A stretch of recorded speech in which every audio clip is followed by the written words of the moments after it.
अब की बार ट्रम्प सरकार है ना, तो मैं आपको बताना चाहूँगा, ये फोटो जो साइड में आप देख रहे हो ना, ये लड़का एक ब्लॉगिंग करता है और टीटी आता है और आने के बाद इसके कैमरेस को, फ़ोन को, ये सब चीज़ छीनने लगता है ना। और इसके ऊपर एक नहीं टिकट होने का इल्ज़ाम लगाया जाता है इस लड़के के साथ, है ना। तो मैं बोलना चाहूँगा, वीडियोस बनाना एक्चुअली सभी लोगों के लिए, किसी भी जगह पे आप वीडियोस बना सकते हो, ठीक है। एक होती है प्राइवेट वीडियोस और एक होती है पब्लिकली वीडियोस और एक होती है अनलिस्टेड वीडियोस, कि कभी भी इसको एक्सपोज किया जा सकता है ना। अनलिस्टेड वीडियोस का मतलब ये होता है। प्राइवेट वीडियोस क्या होती है? प्राइवेट वीडियोस होती है कि मान लो आप अगर किसी भी जगह पे, अगर कोई प्राइवेट चीज़, मतलब पर्सनल चीज़ को आप पब्लिकली नहीं रख सकते, प्राइवेटली रख सकते हो, तो वो होती है गवर्नमेंटली, और बहुत सारे ऐसा चीज़ होती है, तो वो सब ये वाले सारे सिचुएशंस होती है। तो ब्लॉगिंग एक्चुअली कर सकते हो, ठीक है, ब्लॉगिंग कर सकते हो आप। कहीं पर भी रेलवे स्टेशन में जाओ, किसी जगह में घूमने जाओ, तो ट्रेन के सफ़र को आप दिखा सकते हो कि कैसा है कैसा नहीं है, स्टेशन दिखा सकते हो, ये सब सिचुएशंस है। अब उसमें गलती से एक्सपोज हो जाता है कि आपकी स्टेशन इतनी गंदी जगह है, यहाँ पे ये पैसे खा रहे हैं, ये चोरी कर रहे हैं, ये सब चीज़ गलती से हो जाता है।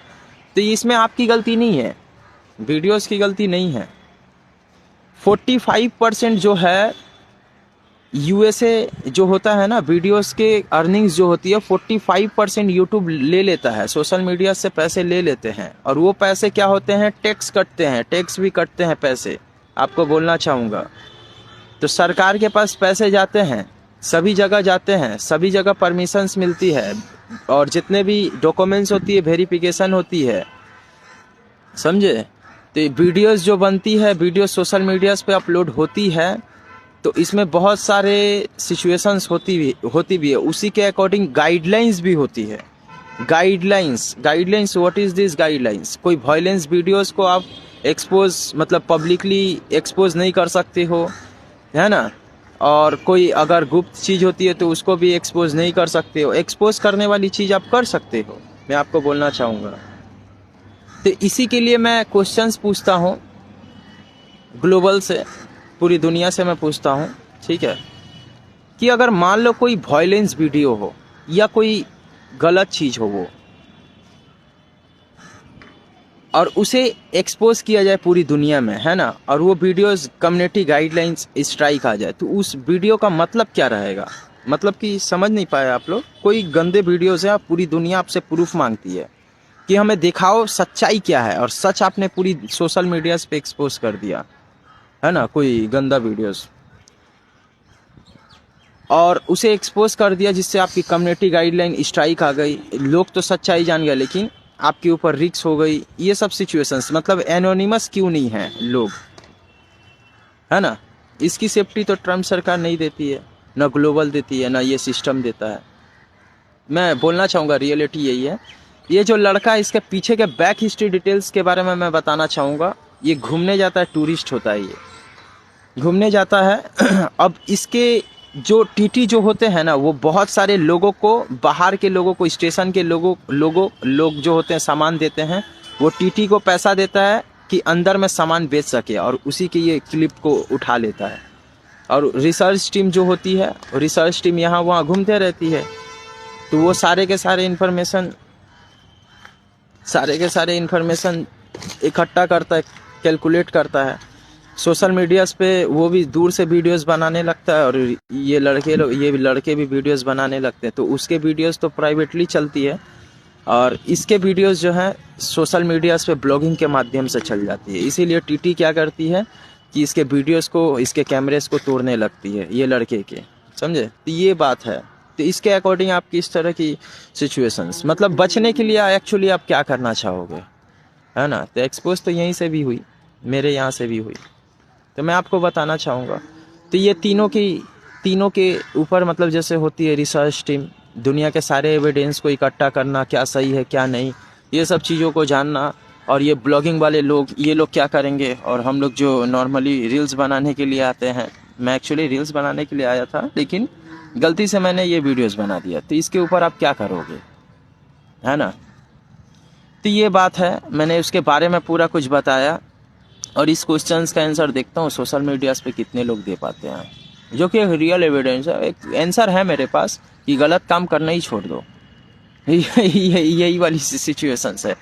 ये चीज़ एक्चुअली मैं जानता हूँ कि ये आपकी मजबूरी है, मैं जानता हूँ। बड़े बड़े लोग, मैंने आपके डिटेल्स, पूरा डिटेल्स को मैंने जब निकाला था तो मुझे पता चला आपके डिटेल्स का कि आपके जो बड़े बड़े लोग हैं उसकी उम्र हो चुकी है, 5 साल 10 साल बाद वो लोग रिटायर हो जाएंगे, नौकरी से हट जाएंगे वो लोग। इसी के लिए वो और ज़्यादा पैसा कमा ले रहे हैं बुढ़ापा को अच्छे से जीने के लिए। इसीलिए आप लोगों का नए नए नौकरी का, आप लोगों की नौकरी नई नई लगी है तो आप लोगों को उसका मिसयूज़ कर रहे हैं। वो तो रिटायर हो जाएंगे या उसे सस्पेंड मिल जाएगी, गलत काम इसीलिए कर रहे हैं, समझे। अब वहाँ पे भी हटेगी और यहाँ से भी हटवे करेगी, तो इसीलिए वो ज़्यादा पैसे कमा रहे हैं। तो ये सब बात है जो रियलिस्टिक, रियल एविडेंस है। इसमें उस टीटी की भी गलती नहीं है, ये लड़के की भी गलती नहीं है, और वो रिसर्च टीम की भी गलती नहीं है, और मेरी भी गलती नहीं है। तो ये बात हुई, ठीक है। गलती एक्चुअली लोगों, अब उस इंसान के बैक हिस्ट्री डिटेल्स को देखा जाए तो उस जो बूढ़ा इंसान है जो बड़े बड़े लेवल में रिटायर होने वाले हैं, उसके डिटेल्स को जब मैंने चेक किया तो उसके लड़के लोग इंडिया से बाहर सेटल हैं, वहाँ पे अपने बीवी बच्चे को रखते हैं, तो अपनी मजबूरी के लिए बुढ़ापा को पूरा तरह से जी सके, इसलिए वो क्या है कि वो बूढ़ा इंसान जो है गलत काम करके, सारे लोगों के ऊपर कंट्रोल्स करके, ऑपरेट करके ये सब चीज़ों को कर रहे हैं जिससे उसको पैसे अर्निंग्स हो पाए, ठीक है। तो ये वाली सिचुएशंस है, मतलब कि सरकार को पूरा उस इंसान को देखना ज़रूरी है, उसकी बचपन से लेके पूरी ज़िंदगी तक देखनी ज़रूरी है। ये वाली चीज़ कि भाई आप इतना खर्च करो, इससे ज़्यादा खर्च ना करो, है ना, कोई गलत काम ना करो। तो ये वाली सिचुएशन से एक बूढ़ा इंसान को पूरा देखना ज़रूरी है सरकार को। तो ये वाली बात मैं बोलना चाहूँगा। अब सरकार इस चीज़ों को क्यों नहीं देख पाती है, तो इस एविडेंस को जब मैं उठाता हूँ तो पता चलता है कि अगर आप टिकट की दाम बढ़ जाए तो पब्लिक जो होती है वो बोलने लगी कि ए भाई इतना टिकट के दाम क्यों हो गई। एक्चुअली मैं तो दुनिया के सारे ऑपरेटिंग सिस्टम्स पे बैठा हूँ, दुनिया के सारे ऑपरेटिंग, मतलब हर एक एविडेंस मुझे पता है ना, हर चीज़ों के बारे में मैं आपको बता देता हूँ। इतिहास के ब्लैक हिस्ट्री, बैक और ब्लैक एविडेंस भी सब कुछ मुझे पता है। कौन सी सिस्टम क्या है क्या नहीं, देश के दुनिया में जितने भी कंट्रीज है उन सारे कंट्रीज़ के बारे में मुझे पता है।